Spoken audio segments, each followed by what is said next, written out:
Hello everyone, मेरा नाम सत्यम है और मैं आप लोगों का क्लास लिव लर्निंग प्लेटफॉर्म पर स्वागत करता हूं।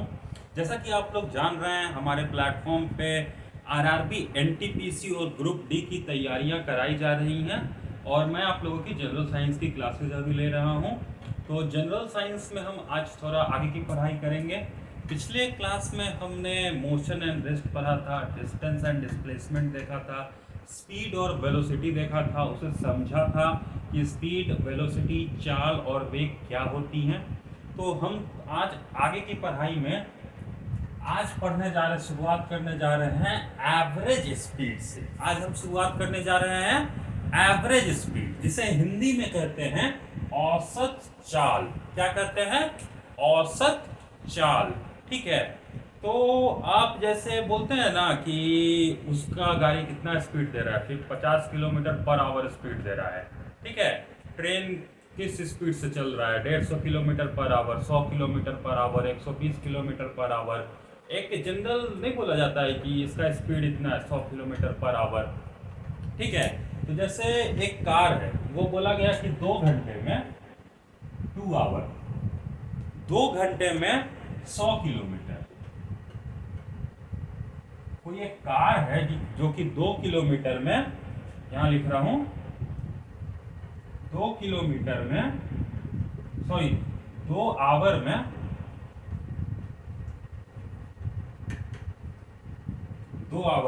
2 घंटे में इसने कितना डिस्टेंस कवर किया, कितनी दूरी तय की? 2 आवर में एक कार ने 100 किलोमीटर दूरी तय की। 100 किलोमीटर डिस्टेंस एक कार ने तय किया। तो क्या कहेंगे कि प्रति घंटे उस कार ने कितने किए? 50 किलोमीटर पर आवर। ठीक है। ये उसका एवरेज स्पीड बोला जाता है। तो क्या आप बताइए,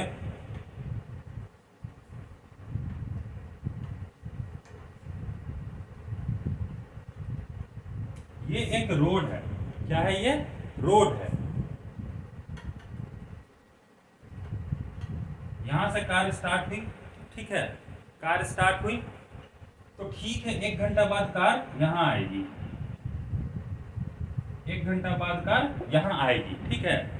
ठीक है, इसका 50 किलोमीटर पर आवर 1 घंटे में कार ने कितनी कवर किया?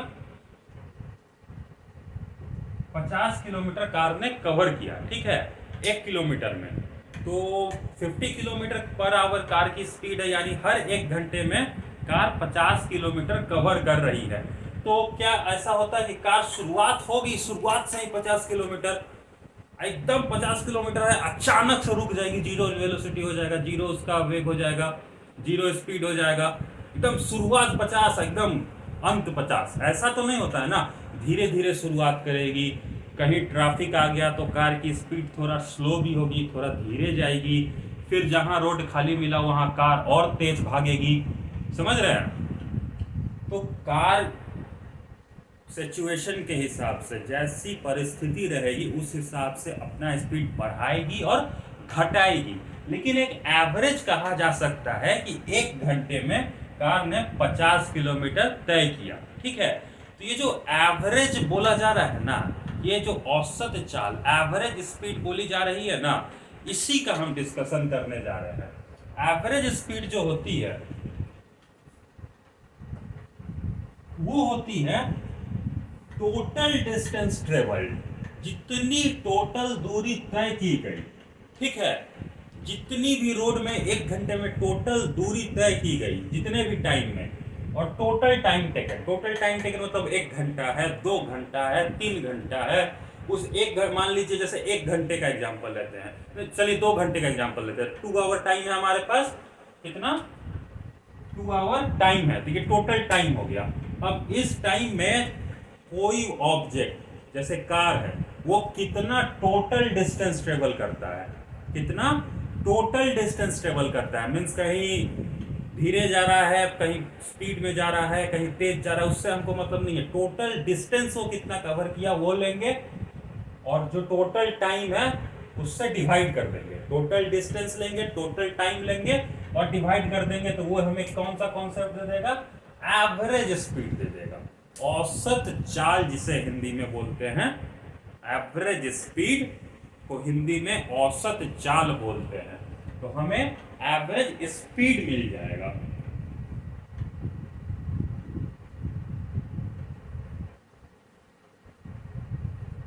क्या मिल जाएगा, एवरेज स्पीड मिल जाएगा।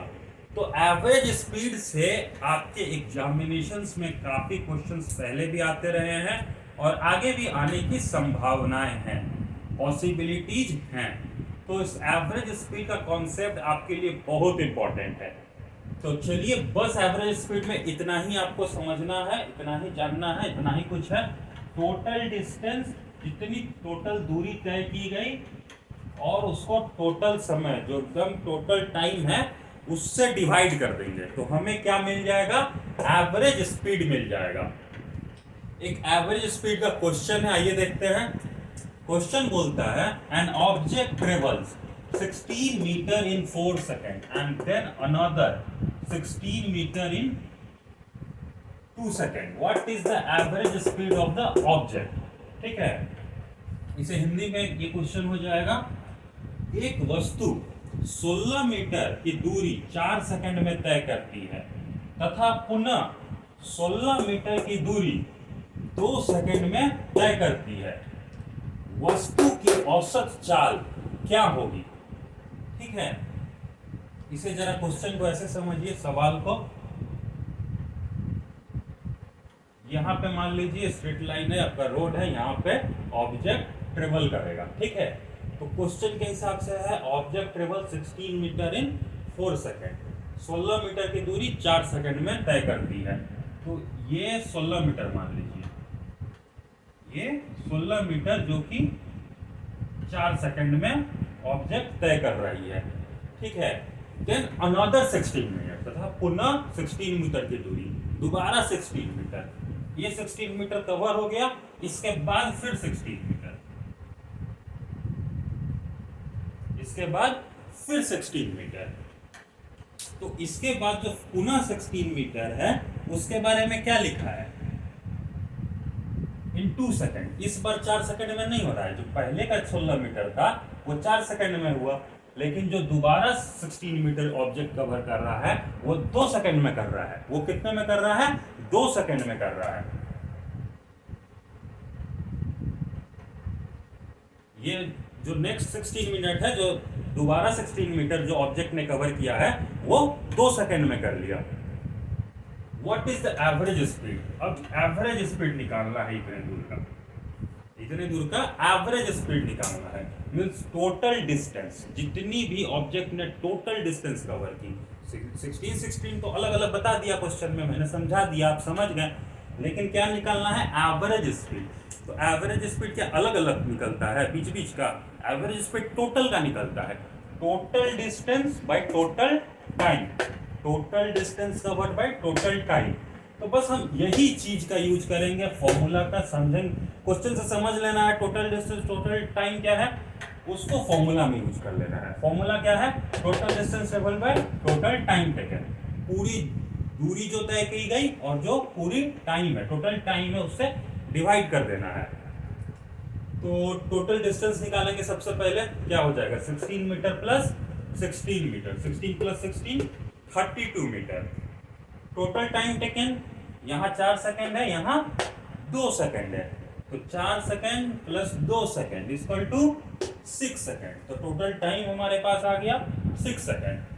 फिर एवरेज स्पीड, औसत चाल की फॉर्मूला लिखेंगे, total distance travelled by total time. तो हमने क्या किया, बस ये वाला फॉर्मूला यहाँ पर लिख दिया। ठीक है, अभी टोटल डिस्टेंस ट्रेवल्ड हमें पता है 32 मीटर, यहाँ 32 लिख दिया, 32 metre, total time taken 6 second, 6 second, 6 second लिख दिया हमने, और इसको डिवाइड करेंगे तो क्या आएगा हमें, 6.33 मीटर पर सेकेंड। तो ये जो आया यही हमारा आंसर हो गया। ये क्वेश्चन आएगा ऑप्शन में, जहां ये वाला ऑप्शन रहेगा वो हमारा आंसर हो जाएगा। ठीक है, तो ये हमारा औसत चाल हो गया। इससे जुड़े एक क्वेश्चन हमने देखा। एक क्वेश्चन और मैं आपको देने जा रहा हूं जो आपको सॉल्व करना है।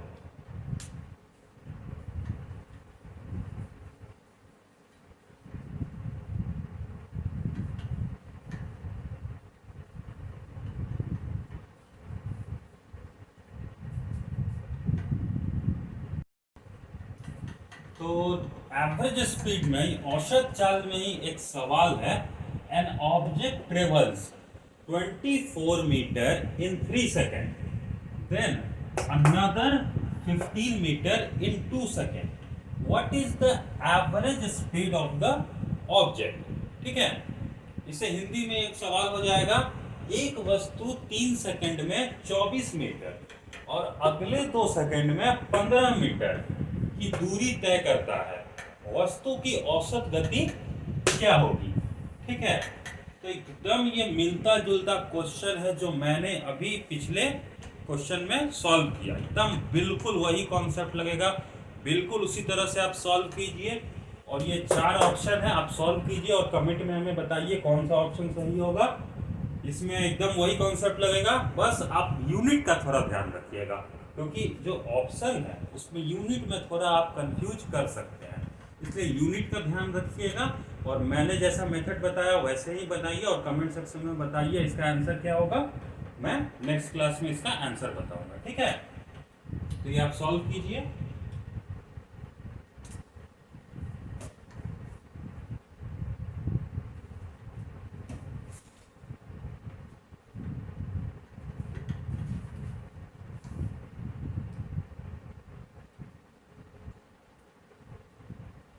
अब हम जो पढ़ने जा रहे हैं इसके बाद वो होगा यूनिफॉर्म मोशन और नॉन यूनिफॉर्म मोशन। ठीक है, एक समान गति और एक समान गति नहीं। ठीक है, एक समान गति और असमान गति, उसे हिंदी में कहते हैं, वो अभी हम देखने जा रहे हैं।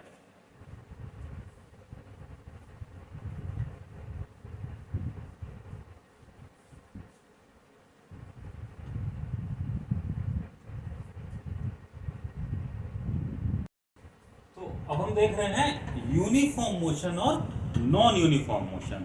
तो uniform motion, non uniform motion क्या होता है? जैसे कोई एक ऑब्जेक्ट है, ठीक है, वो 1 सेकंड में 50 मीटर दूरी तय किया, ठीक है, दूसरे सेकंड में 50 मीटर दूरी तय किया, फिर तीसरे सेकंड में 50 मीटर दूरी तय किया, फिर चौथे सेकंड में 50 मीटर दूरी तय किया। तो हम यहाँ क्या देख रहे हैं? पहले सेकंड में 50 मीटर, दूसरे सेकंड में 50 मीटर, तीसरे सेकंड में 50 मीटर, चौथे सेकंड में 50 मीटर। समझ रहे हैं? हर सेकंड में वो एक समान दूरी तय कर रहा है, एक इक्वल डिस्टेंस तय कर रहा है हर एक सेकंड में। ठीक है, तो जो ये इक्वल इंटरवल ऑफ टाइम है, ये जो इक्वल इंटरवल ऑफ टाइम है, समान समयांतराल, इक्वल इंटरवल ऑफ टाइम में जो ये ऑब्जेक्ट दूरी तय कर रहा है एकदम बराबर का, इसी को यूनिफॉर्म मोशन बोलते हैं। इसी को क्या बोलते हैं? यूनिफॉर्म मोशन बोलते हैं, एक समान गति। ठीक है, इसका परिभाषा भी यही है, इसका डेफिनेशन भी यही चीज है। कोई वस्तु, ऑब्जेक्ट समान समयांतराल, इक्वल इंटर ऑफ टाइम में समान दूरी तय करती है, तो उसकी गति को, उसके मोशन को एक समान गति, यूनिफॉर्म मोशन कहते हैं। ठीक है, इक्वल इंटरवल ऑफ टाइम में इक्वल डिस्टेंस। ठीक है, जैसे अभी जो 1 मीटर में 50, 1 सेकंड में 50 मीटर, 2 सेकंड में फिर 50 मीटर, 3 सेकंड में फिर 50 मीटर, चौथे सेकंड में फिर 50 मीटर। ये तो जो 1 से लेकर 4 सेकंड तक जो 50-50 मीटर तय किया जा रहा है, तो बोला जाएगा कि 1 सेकंड से लेकर 4 सेकंड तक के बीच का जो समय है, जो टाइम है, इस बीच में ऑब्जेक्ट ने यूनिफॉर्म मोशन परफॉर्म किया है। क्या किया है इस ऑब्जेक्ट ने? इस बीच यूनिफॉर्म मोशन, एक समान गति के हिसाब से परफॉर्म किया है, चला है। ठीक है, और इसके ठीक विपरीत अगर ऐसा नहीं हो, ठीक है, बीच में कोई भी समय में 50 मीटर से हट के 39,000, 1 मीटर इधर उधर चाहे कैसा भी हो जाए, जैसे 1 सेकंड में 50 मीटर, दूसरे सेकंड में 25 मीटर, तीसरे सेकंड में 40 मीटर, मतलब कुछ भी हो, लेकिन एक समान समय में समान दूरी तय नहीं की जाए, तो उसे असमान गति कहते हैं। तो आप बस इस परिभाषा में चेंज कर लीजिए, कोई वस्तु, ऑब्जेक्ट समय समयांतराल, इक्वल इंटरवल ऑफ टाइम में समान दूरी तय, ये लिख लीजिए आप पहले यूनिफॉर्म मोशन के लिए, एक समान गति के लिए, फिर यहाँ दूरी तय नहीं करती है, दूरी तय नहीं करती है, तो उस गति को असमान गति कहेंगे, उस गति को असमान गति कहेंगे, नॉन यूनिफॉर्म मोशन। आप अपने कॉपी में अलग लिखिएगा, ठीक है, उसे नॉन यूनिफॉर्म मोशन कहते हैं। तो ये हमने देखा uniform motion, non uniform motion क्या होता है, ठीक है। अब हम जो पढ़ने जा रहे हैं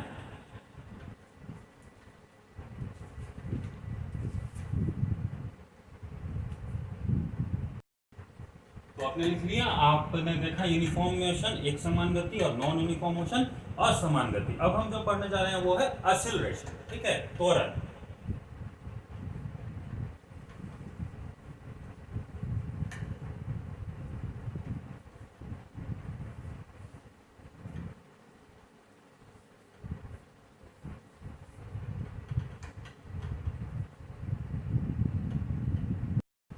तो अब हम पढ़ने जा रहे हैं एक्सीलरेशन, त्वरण, ठीक है। तो एक्सीलरेशन की डेफिनेशन, परिभाषा बोलती है, acceleration of an object is the change in velocity per unit time. Per unit time, एक इकाई समय में जो वेग में परिवर्तन आएगा उसे एक्सीलरेशन कहते हैं, उसे हिंदी में त्वरण कहते हैं, ठीक है। तो एक्सीलरेशन का जो डेफिनेशन है इसी को ऐसे लिखा जाता है फॉर्मूला में, एक्सेलरेशन जिसको ए से दिखाया जाता है, दर्शाया जाता है, यहाँ मैंने एक्सेलरेशन लिख दिया है, ए भी लिखा जा सकता है इसे ए, ठीक है। तो एक्सेलरेशन का जो फॉर्मूला हो जाएगा वो हो जाएगा वेलोसिटी में जो भी चेंज आया है आपका, ठीक है। मान लीजिए अभी 20 था, थोड़ी देर बाद 24 आ गया, तो 20 से बढ़ के कितना हो गया 24, कितने का चेंज आया, 4 का, 4 बढ़ गया। तो उसी तरह से यहाँ जो 4 बढ़ा ये वेलोसिटी में चेंज आया।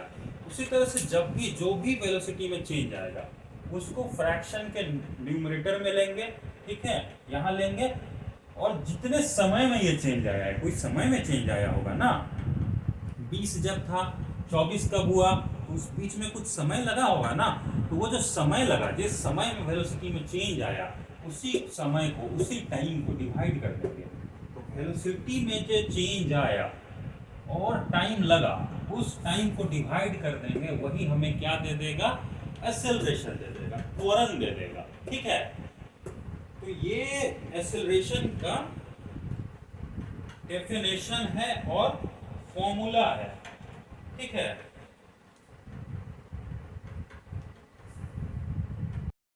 ठीक है, तो ये फॉर्मूला है। आइए थोड़ा इसे और समझते हैं। जैसे मान लीजिए अभी 4 मीटर पर सेकंड से कोई एक ऑब्जेक्ट चल रहा है, कितने, 4 मीटर पर सेकंड से, थोड़ी देर बाद उसकी वेलोसिटी हो गई 10 मीटर पर सेकंड, थोड़ी देर बाद उसकी वेलोसिटी हो गई 10 मीटर पर सेकंड, और ये जो चेंज हुआ है ये 3 सेकंड में हुआ है। ये आपने लिख लिया तो मैं यही बता देता हूं, यहां बता देता हूं।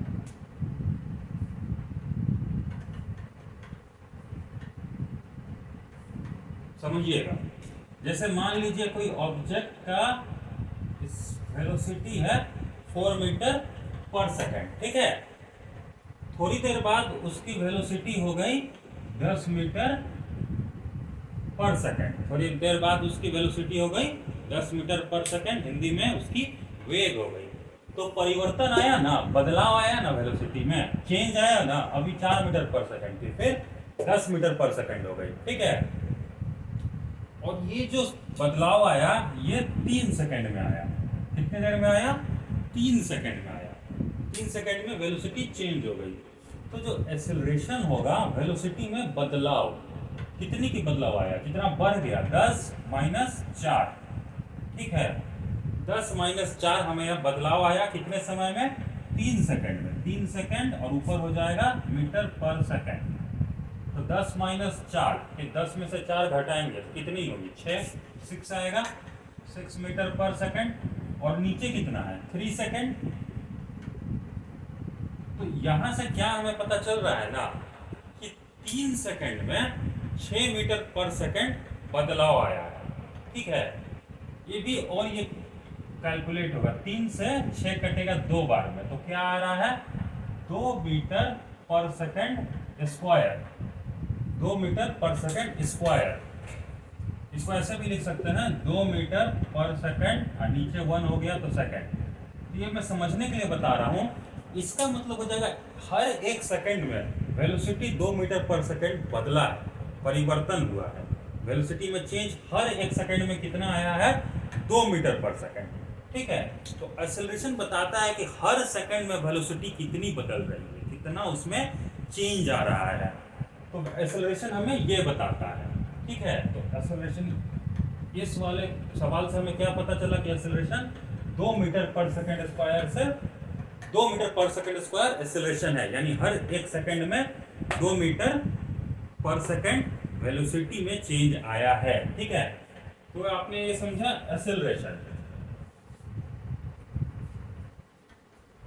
एक्सेलरेशन के कुछ इंपॉर्टेंट पॉइंट्स है जो मैंने लिखे हैं। और हाँ, एक चीज, एक्सेलरेशन नेगेटिव भी हो सकता है। जैसे अभी क्या था, 4 था, 4 मीटर पर सेकंड से 10 मीटर पर सेकंड हो गया। ठीक है, लेकिन ऐसा भी तो हो सकता है ऑब्जेक्ट क्या हो, 10 मीटर पर सेकंड से 4 मीटर पर सेकंड स्क्वायर हो जाए। क्या हो जाए ऑब्जेक्ट?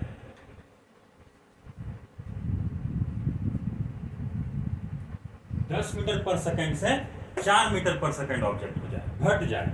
ऑब्जेक्ट की वेलोसिटी, ऑब्जेक्ट की वेग में घटाव आ जाए, घट जाए, तब भी एक्सेलरेशन निकालेंगे हम। तब एक्सेलरेशन क्या हो जाएगा? 4 माइनस 10, 4 माइनस 10 मीटर पर सेकंड डिवाइडेड बाई, बदलाव क्या आया है? बदलाव ये तो पहले से था, बदल के ना 4 हुआ है, बदल के 4 हुआ है। पहले से तो 4 नहीं था, जो बदल के हुआ है उसी से घटाएंगे, इसीलिए 4 माइनस 10। ये भी 3 सेकंड में हुआ है, 3 सेकंड में बदलाव हुआ है, 3 सेकंड। अभी क्या आएगा? -6 मीटर पर सेकंड डिवाइडेड बाई 3 सेकंड, फिर 3 से 6 कटेगा 2 बार में, तो ये आएगा -2 मीटर पर सेकंड स्क्वायर। ठीक है, अभी भी ये यही बतला रहा है कि वेलोसिटी में बदलाव आया है, परिवर्तन आया है। हर एक सेकंड में 2 मीटर पर सेकंड वेलोसिटी चेंज हुआ है। ठीक है, आप देख सकते हैं हर एक सेकंड में 2 मीटर पर सेकंड चेंज हुआ है। लेकिन पहले और इसमें क्या अंतर है? इसमें माइनस आ गया, इसमें माइनस आ गया। तो ये बताता है माइनस साइन की वेलोसिटी में घटाव आया है। वेलोसिटी में चेंज तो आया है, लेकिन वेलोसिटी घटा है। ठीक है, वेलोसिटी घटा है। और अगर यही माइनस ना हो के सिर्फ 2 मीटर पर सेकंड स्क्वायर रहता, यानी पॉजिटिव साइन रहता, प्लस साइन रहता, तब वेलोसिटी में बदलाव तो आया है, लेकिन वेलोसिटी बढ़ा भी है। ठीक है, लेकिन यहाँ माइनस साइन आया है, इससे पता चल जाएगा वेलोसिटी घटा है। यहाँ देख भी रहे हैं आप, 10 मीटर से क्या हो गया है? 4 मीटर पर सेकंड हो गया है वेलोसिटी। तो आप देख सकते हैं, हमने देख लिया एक्सेलरेशन के दोनों तरीके से। एक्सेलरेशन घट भी निगेटिव भी हो सकता है, पॉजिटिव भी हो सकता है। जो पॉजिटिव एक्सेलरेशन होता है उसको एक्सेलरेशन नहीं बोलते हैं, त्वरण, और जो निगेटिव होता है उसको रिटार्डेशन यूज होता है कहीं कहीं। ठीक है, तो एक्सेलरेशन जाना समझा हमने। अब जो एक्सेलरेशन से कैसे क्वेश्चंस आ सकते हैं, अभी और क्वेश्चंस हम आगे करेंगे एक्सेलरेशन के, लेकिन कुछ जो डायरेक्ट क्वेश्चन एक्सेलरेशन के एग्जामिनेशन में पूछे गए हैं, पूछे जाते हैं, वो हैं जैसे एक्सेलरेशन के बारे में। जैसे एक्सेलरेशन का एक पहला पॉइंट है, ये वेक्टर क्वांटिटी है। ये क्या है? वेक्टर क्वांटिटी है। इसका मतलब क्या हो गया?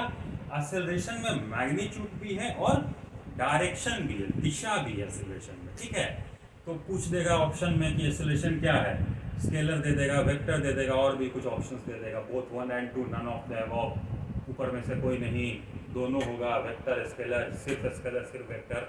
तो आपको याद होना चाहिए कि एक्सेलरेशन क्या है?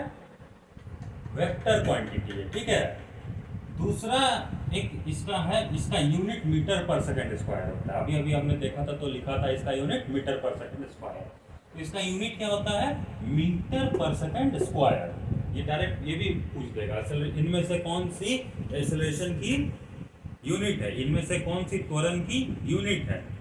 तो उसमें ऑप्शन दे देगा मीटर पर सेकंड, मीटर सेकंड, मीटर पर सेकंड स्क्वायर, मीटर पर सेकंड क्यूब। तो आपको याद होना चाहिए कि मीटर पर सेकंड है। ये क्वेश्चन पहले ही, तो यूनिट क्या है एक्सेलरेशन की? मीटर पर सेकंड स्क्वायर है। उसके बाद जो नेक्स्ट पॉइंट है वो है यूनिफॉर्म मोशन में वेलोसिटी चेंज नहीं होता। यूनिफॉर्म मोशन में वेलोसिटी चेंज नहीं होता, जीरो होता है। जब चेंज नहीं हो रहा है तो वेलोसिटी क्या होगा, जीरो होगा। वेलोसिटी में चेंज जीरो होगा, ठीक है। वेलोसिटी चेंज नहीं हो रहा तो वेलोसिटी में चेंज जीरो होगा, तो एक्सेलरेशन भी जीरो होगा। ये वेलोसिटी में चेंज ही नहीं हो रहा है तो एक्सेलरेशन भी जीरो होगा, एक्सेलरेशन होगा ही नहीं। तो यूनिफॉर्म मोशन में एक्सेलरेशन नहीं होता है। उसके बाद है नॉन यूनिफॉर्म मोशन में वेलोसिटी चेंज होता है। नॉन यूनिफॉर्म मोशन में वेलोसिटी चेंज होता है, यहाँ एक्सेलरेशन होता है। नॉन यूनिफॉर्म मोशन में एक्सेलरेशन होता है, तो आपको पूछ देगा एक्सेलरेशन कहाँ पाया जाता है। ऑप्शन दे देगा यूनिफॉर्म मोशन एक समान गति, नॉन यूनिफॉर्म मोशन असमान गति, बोथ 1 and 2 दोनों ऊपर में से, नन ऑफ द अबव ऊपर में से कोई नहीं। तो आपको याद होना चाहिए कि एक्सेलरेशन कहाँ होता है, नॉन यूनिफॉर्म मोशन में होता है। आप समझे भी होंगे तो वहाँ पे आप खुद से समझ याद कर लीजिएगा कि यूनिफॉर्म मोशन में क्या होता है। यूनिफॉर्म मोशन में तो वेलोसिटी चेंज होता ही नहीं है। जब वेलोसिटी चेंज नहीं होता है तो एक्सेलरेशन कहाँ से होगा, ठीक है। उसके बाद फिर आप याद कीजिएगा नॉन यूनिफॉर्म मोशन में क्या होता है। नॉन यूनिफॉर्म मोशन में वेलोसिटी चेंज होता है। 10 मीटर पर सेकंड है तो 20 मीटर पर सेकंड हो गया, ठीक है। तो वेलोसिटी चेंज होता है नॉन यूनिफॉर्म मोशन में। जहाँ वेलोसिटी का चेंज आ रहा है वहाँ एक्सेलरेशन होगा, तो आप ऐसे याद कर सकते हैं, ठीक है। तो ये हमने देखा एक्सेलरेशन के कुछ इंपॉर्टेंट पॉइंट्स। आइए इससे जुड़ा एक क्वेश्चन देखते हैं जो पहले एग्जामिनेशन में आ चुका है।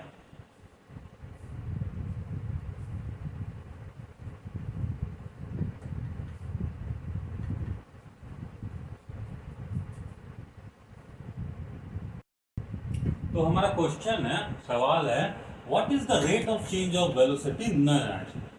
हिंदी में है वेग के परिवर्तन की दर को क्या कहते हैं, ठीक है। वेग की परिवर्तन दर को क्या कहते हैं। तो हमारे पास जो ऑप्शन है डिस्प्लेसमेंट, पहला ऑप्शन है विस्थापन, दूसरा है स्पीड गति, तीसरा है एक्सेलरेशन त्वरण, और चौथा है जर्क झटका, ठीक है। तो rate of change of velocity क्या कहते हैं। आपने अभी अभी हमने पढ़ा है कि वेलोसिटी में जो चेंज है और टाइम से डिवाइड करते हैं उसी को रेट ऑफ चेंज करते हैं। रेट ऑफ चेंज, जहाँ पर रेट ऑफ समथिंग आ गया ना वहाँ पे टाइम से डिवाइड होता ही है, ठीक है। तो rate of change of velocity को क्या कहते हैं, एक्सेलरेशन कहते हैं। इसमें ज़्यादा सोचना नहीं है, उसे वेग की परिवर्तन की दर को त्वरण कहते हैं। तो एक बहुत ही छोटा सा सिंपल सा बहुत ही आसान सा सवाल था जो पहले एग्जाम में आ चुका है। तो ऐसे ऐसे सवाल आपको आ सकते हैं और एक्सेलरेशन से जुड़े कुछ सवाल हम करेंगे, ठीक है। लेकिन उसमें जरूरत पड़ेगी इक्वेशन ऑफ मोशन की, इक्वेशन ऑफ मोशन की, गति का समीकरण, जो कि हम अगले क्लास में पढ़ेंगे। वो हम जैसे आपने अब बहुत सारे, जैसे v equal to u plus a t, v square equal to u square plus 2as, s equal to u t plus a t square. यहाँ कुछ आप इक्वेशन देख रहे हैं, ठीक है। ये मेनली इसको इक्वेशन ऑफ मोशन बोला जाता है, ठीक है।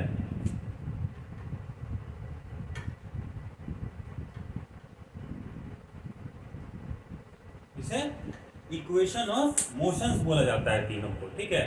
गति का समीकरण, जो कि हम नेक्स्ट क्लास में पढ़ेंगे। जब ये जान जाएंगे तब इनका इस्तेमाल करके हम एक्सेलरेशन में कुछ और क्वेश्चन करेंगे जो कि पूछे जाते हैं एग्जामिनेशन में, ठीक है। तो आज की क्लास यहीं समाप्त करते हैं। अगले क्लास में हम आगे की पढ़ाई जारी रखेंगे। तो आपको हमारे चैनल्स के लेक्चर्स अच्छे लग रहे हैं तो लाइक करें, शेयर करें, सब्सक्राइब करें, ठीक है। तो थैंक यू, नेक्स्ट क्लास में।